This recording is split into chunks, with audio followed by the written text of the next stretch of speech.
Is it so difficult for ordinary people like us to find regular, stable jobs? I just returned from a job interview, and I would like to ask those companies, how can they even offer me a monthly salary of only 3,000 yuan? I am an experienced designer with 4 years of work under my belt and a bachelor's degree in design in visual communication.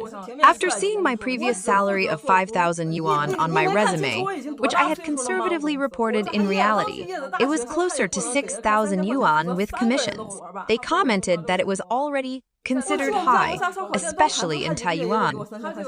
This company, which manages online stores on platforms like JD.com and Taobao, expects me to handle the workload of 3 people for a mere 3,000 yuan.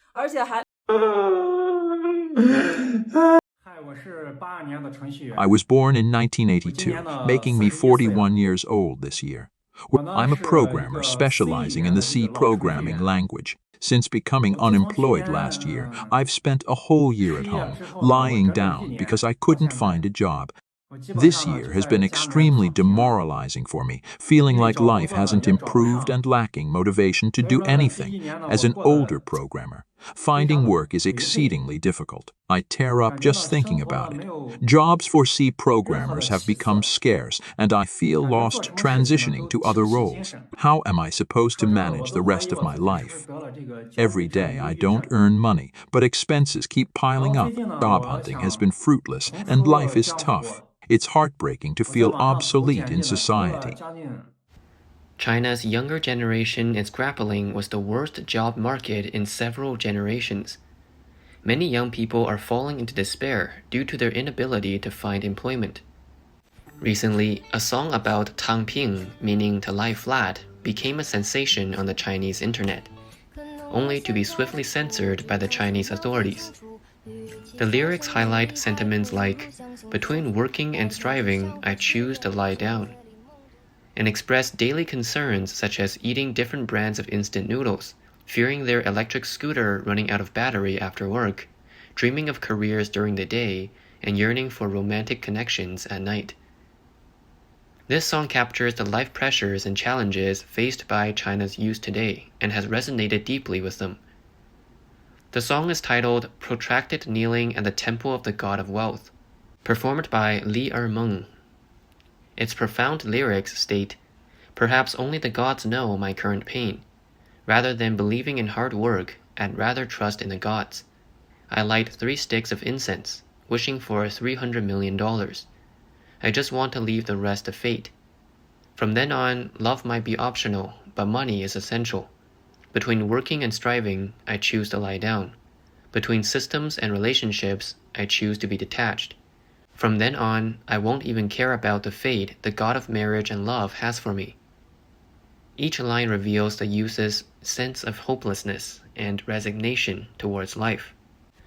Netizens have made comments such as, "Who wrote these lyrics? They really touch the heart," and "Sing it out, as long as it eases your heart." Others wondered, "Who has made us this way?" and remarked, "Now I truly understand what a helpless life feels like." Chinese President Xi Jinping has previously encouraged Chinese youth to establish grand aspirations and integrate personal goals with the broader objectives of the Chinese nation and its people. However, Zach Dykewald, the founder of the think tank Young China Group, noted that due to the exceptionally fierce competition in the job market, an increasing number of mainland youth have chosen the lying down mentality in the past 18 months. Young Chinese are undoubtedly under immense pressure. A user named Too Late on Zhihu, a Chinese online forum, commented on the current living environment. "Every year, the path gets harder to tread, money becomes tougher to earn, and prices keep soaring." Many industries are experiencing involution, where intense competition is resulting in redundant work, making employment even more challenging. Since the start of this year, the unemployment rate among Chinese youth aged 16 to 24 has been steadily increasing. In July, the National Bureau of Statistics of China reported a youth unemployment rate of 21.3%. Research by Zhang Dandan, an associate professor at Peking University, suggests that if those young people who choose to lie down or depend on their parents without working are included, the youth unemployment rate in China might be as high as 46.5%. By August, the Chinese Communist Party announced that it would no longer release relevant statistics. Experts analyzed that this decision may be due to the dire state of the economy, with the employment rate becoming too challenging to manipulate, and young people no longer cooperating with the authorities, refusing to falsely report employment statuses. Giving an update on my situation after completing my master's degree. 3 months ago, the current employment situation is challenging. In a video, I mentioned that I was accepted into a bank. I didn't disclose back then, but I secured a position at the Industrial and Commercial Bank of China as a customer service manager. However, after working for a month, I found the pay shockingly low at just over 3,000 yuan. The wage was too low to sustain myself, even though the bank was close to my residence. Thus, I decided to switch jobs. Currently, I'm teaching at a community college, and while the salary isn't high, it covers housing and food. The job market seems even tougher than when I graduated with my bachelor's degree, where I secured a position at the Shanghai Construction Group with a salary of over 5,000 yuan back in 2019. My postgraduate career path has felt less rewarding than my undergraduate one. Professor Xu Chenggang, a senior researcher at the Stanford Center on China's Economy and Institutions, believes that the actual unemployment situation is much more severe than official figures suggest. He stated to the media that university data shows a grimmer picture, revealing that only around 30% of university graduates in Shanghai managed to secure employment, meaning a majority of them remain unemployed upon graduation, even in a metropolitan area like Shanghai. Even for postgraduates, only a minority can find jobs. Most of them end up unemployed, he said, emphasizing that companies are generally apprehensive about hiring. Professor Xu pointed out that the official unemployment data does not include a large population of unemployed workers. The so-called unemployment rate by the CCP is based on the urban population. As we all know, a large portion of China's employment is constituted by migrant workers, who are not included in these statistics.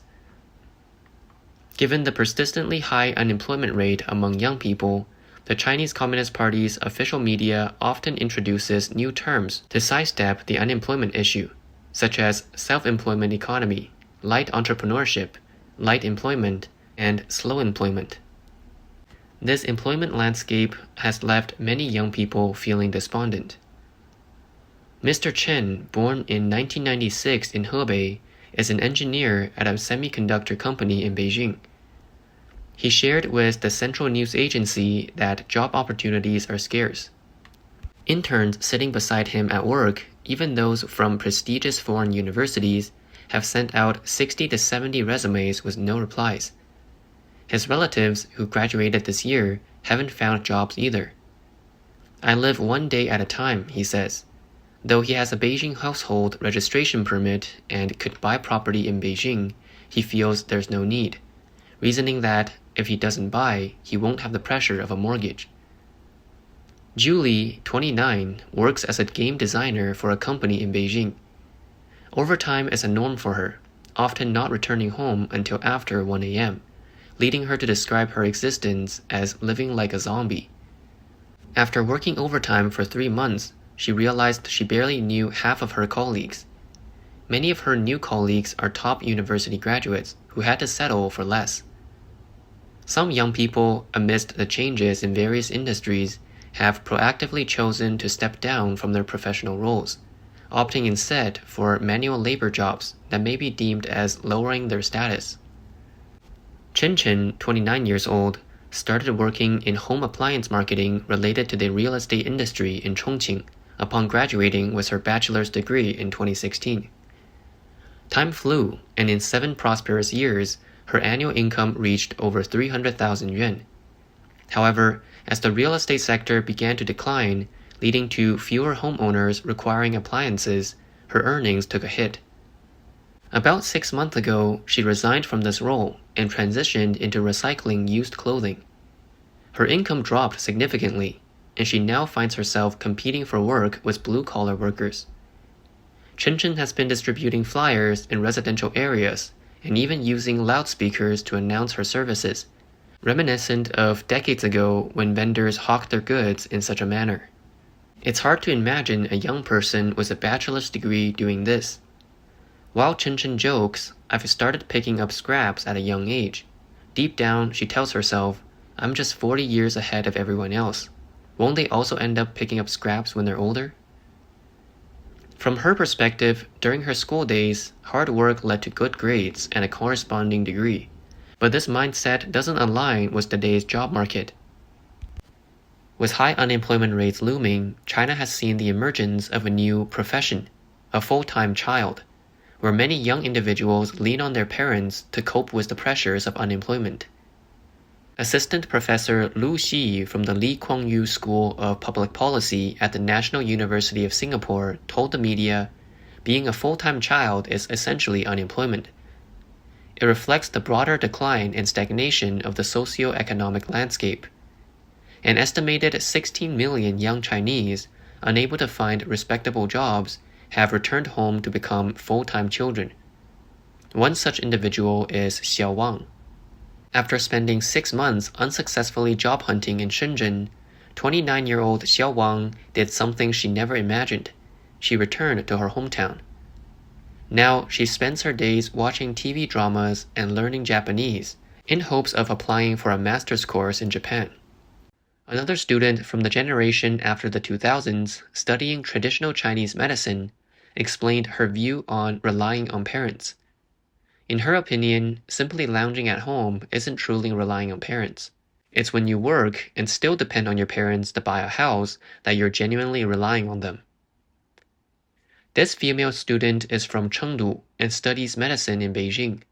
However, her future in the field remains uncertain.